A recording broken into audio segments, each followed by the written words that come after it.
Thom Hartmann here on the news. You need to know this.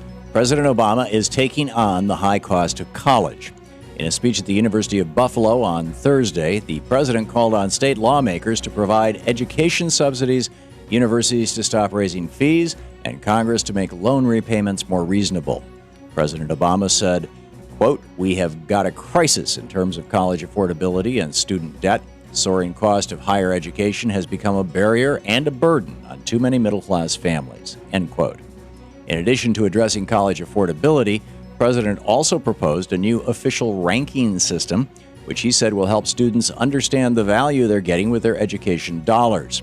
He said, quote, "We need to rate colleges on best value so students and taxpayers get a bigger bang for their buck," end quote. White House officials say that ranking colleges on a variety of metrics will challenge the education industry and encourage more competition on cost. According to the Center for American Progress, similar ranking systems have shown positive results in the states in which they've been used. Many student debt advocates welcomed the president's speech and his proposals to make college more affordable. However, some groups remain skeptical about whether the plan goes far enough to address the $1 trillion in outstanding college debt. It's great news that there's a plan to rein in the skyrocketing cost of education for future students, but we can't forget about those who are already drowning in college debt. In the words of the Occupy protesters, Wall Street got bailed out, students got sold out. Maybe now our leaders will finally start working to change that. In Screwed News, get ready for another debt ceiling fight. House Republicans are preparing to hold our nation hostage again unless they get more concessions on entitlement programs and approval of the Keystone XL pipeline. A senior White House official says that President Obama refuses to negotiate with Republicans because he doesn't believe they will push our nation into default. This debt ceiling debate sounds eerily similar to the lead up to the sequester. While it would be irrational and irresponsible for Republicans to make our nation default on our debts for the first time in its history, they certainly weren't rational or responsible when it came to previous fiscal negotiations. During the last debt ceiling debate, our nation lost billions of dollars and millions of jobs, and the sequester cut numerous vital programs that many Americans depend on. Republicans are putting our entire economy at risk again, holding their breath until they're blue in the face just to get their way. This is nothing but economic terrorism. Many Americans want President Obama to stand up to Republicans, and they support his refusal to negotiate over the debt ceiling. The question is, what will Republican hostage-taking cost our nation this time around?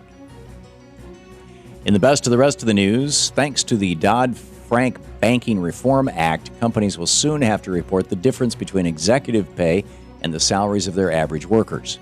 The Securities and Exchange Commission is about to finalize the rule, which will also give shareholders the power to disapprove executive pay, stock options, and golden parachutes.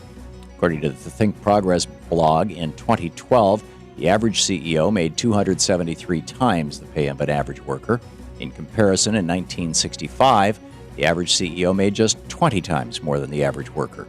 And CEO salaries have risen 127 times faster than worker pay during the last 32 years of Reaganomics. While disclosing this new ratio may not rein in executive salaries immediately, it will expose the income disparities to the public and to private investors.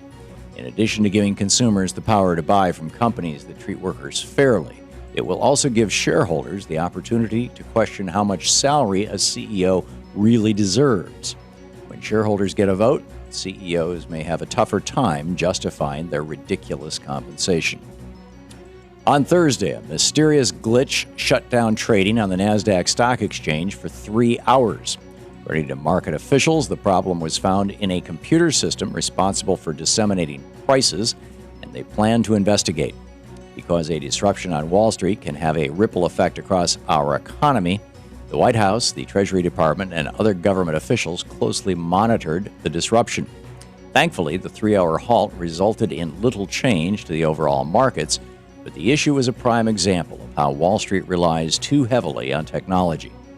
As exchanges try to bring in more business with faster trades and more sophisticated computer systems, they're also increasing risk.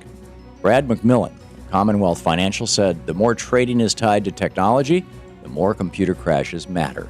Stock market brokers said that the technology has made trading more efficient and more profitable, but events like this show that computers have also made Wall Street gambling more prone to glitches and more risky for our entire economy. And that's the way it is today, Friday, August 23rd, 2013. I'm Thom Hartmann on the news.